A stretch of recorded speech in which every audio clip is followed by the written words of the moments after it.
Hi, welcome to the positive trends Indian recipes. நம்ம வீட்டில் அம்மாக்கள் பாட்டிகள்லாம் செய்கிற மாதிரி ட்ரெடிஷ்னலாக நம்ம வீட்டில் மைசூர் பாக் எப்படி பண்ணுறதுன்னு பார்க்கலாமா? நான் வந்து இன்றைக்கி 1/4 கிலோ அளவுக்கு கப்பில் 1 கப் அளவுக்கு கடலை மாவு எடுத்திருக்கேன். இதை வந்து ஒரு கப்புக்கு வந்து நம்ம மாற்றிக்கலாம். அதே கப்பில் 1 கப் அளவுக்கு ரீஃபைண்ட் ஆயில் வந்து ஆட் பண்ணிக்கலாம். இதுக்கு பதிலாக வந்து டால்டா கூட நம்ம வந்து உருக்கிட்டு அதை வந்து ஆட் பண்ணிக்கலாம், இல்லை நெய் கூட நம்ம ஆட் பண்ணிக்கலாம். நான் வந்து இன்றைக்கி ரீஃபைண்ட் ஆயில் தான் 1 கப் அளவுக்கு ஆட் பண்ணியிருக்கேன். இதை கட்டி இல்லாமல் நல்லா கரைச்சி எடுத்துக்கோங்க.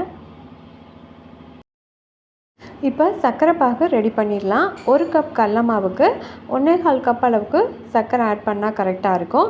அதுக்கு 3/4 கப் அளவுக்கு தண்ணி ஆட் பண்ணி சர்க்கரை பாகு வர வரைக்கும் நம்ம ரெடி பண்ணி எடுத்துக்கலாம். சர்க்கரை தண்ணி எல்லாம் ஆட் பண்ணதுக்கப்புறமா கேஸ் ஆன் பண்ணிவிட்டு ஹை ஃப்ளேமில் வச்சுட்டு ஃபஸ்ட்டு நம்மளுக்கு நல்லா சர்க்கரையெல்லாம் கரைஞ்சி வந்ததுக்கப்புறமா நம்ம மீடியம் ஃப்ளேமில் மாற்றி எடுத்து வச்சுக்கலாம். இப்போ சர்க்கரை எல்லாம் நல்லா கொதித்து வந்துடுச்சு. இதுக்கு மேலே மீடியம் ஃப்ளேமில் வச்சு ஒரு கம்பி பதம் வர வரைக்கும் நம்ம சர்க்கரை பாகை ரெடி பண்ணி எடுத்துக்கலாம். சர்க்கரை பாகு ரெடி ஆகிறதுக்கு 10 நிமிஷம் வரைக்கும் டைம் எடுத்துக்கும், மீடியம் ஃப்ளேமில் வச்சு நம்ம ரெடி பண்ணோன்னா. இப்போ 10 நிமிஷம் வரைக்கும் ஆயிடுச்சு. இப்போ வந்து நம்ம ஒரு கம்பி பதம் வந்துருச்சா நம்ம செக் பண்ணிடலாம். அதுக்கு நான் வந்து கொஞ்சமாக சர்க்கரை பாகை எடுத்து ஒரு கப்பில் விட்டுட்டு அது ஆறுனதுக்கப்புறமா கையில் வந்து எடுத்து பார்த்தா ஒரு கம்பி வரணும். அதுக்குள்ளேயே சர்க்கரை பாகு வந்து மீடியம் ஃப்ளேம்லேருந்து லோ ஃப்ளேமுக்கு மாற்றி வச்சுக்கோங்க.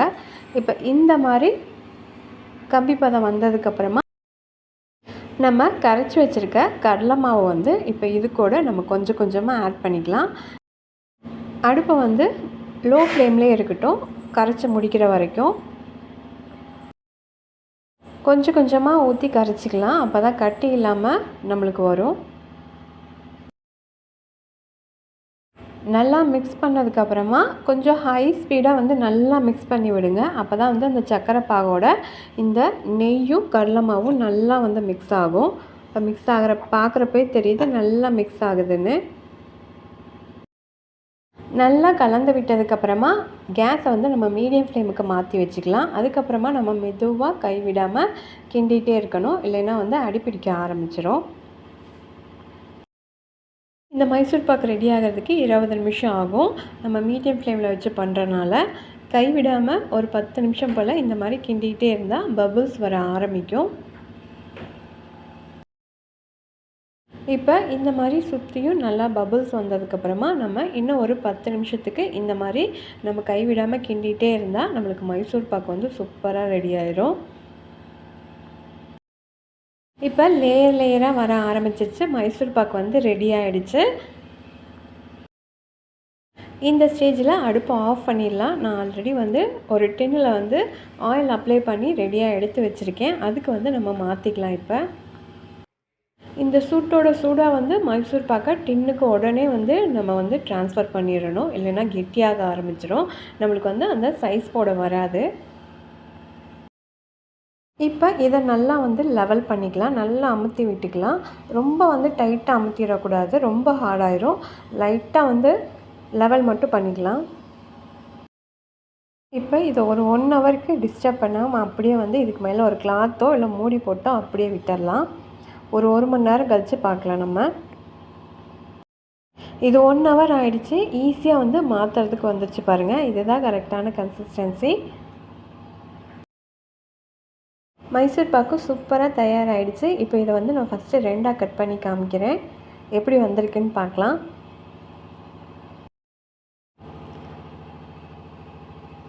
இப்போ சூப்பராக மைசூர் பாக்கு நம்ம அம்மாக்கள் செய்கிற மாதிரியே மைசூர் பாக்கு வந்து சூப்பராக ரெடி ஆகிடுச்சு. இது இப்போ நம்மளுக்கு வேணுங்கிற சைஸ்க்கு வந்து நம்ம இப்போ கட் பண்ணிக்கலாம். நான் வந்து ஃபஸ்ட்டு ஓரத்தெல்லாம் கட் பண்ணிவிட்டு நான் வந்து நீளமாக கடைகளில் கிடைக்கிற மாதிரியே அந்த சைஸுக்கு கட் பண்ணி எடுத்துக்கலாம். இதை 1 வீக்கோட பாக்ஸில் நல்லா டைட்டாக மூடி வச்சிட்டிங்கன்னா நம்மளுக்கு ஒரு சூப்பரான ஸ்நாக்ஸ் ரெடி. இந்த ரெசிபி பிடிச்சிருந்தால் நம்ம பாசிட்டிவ் ட்ரெண்ட்ஸ் இந்தியன் ரெசிபி சேனலில் மறக்காமல் சப்ஸ்கிரைப் பண்ணிக்கோங்க, லைக் பண்ணுங்கள், எல்லாருக்குமே ஷேர் பண்ணிக்கோங்க.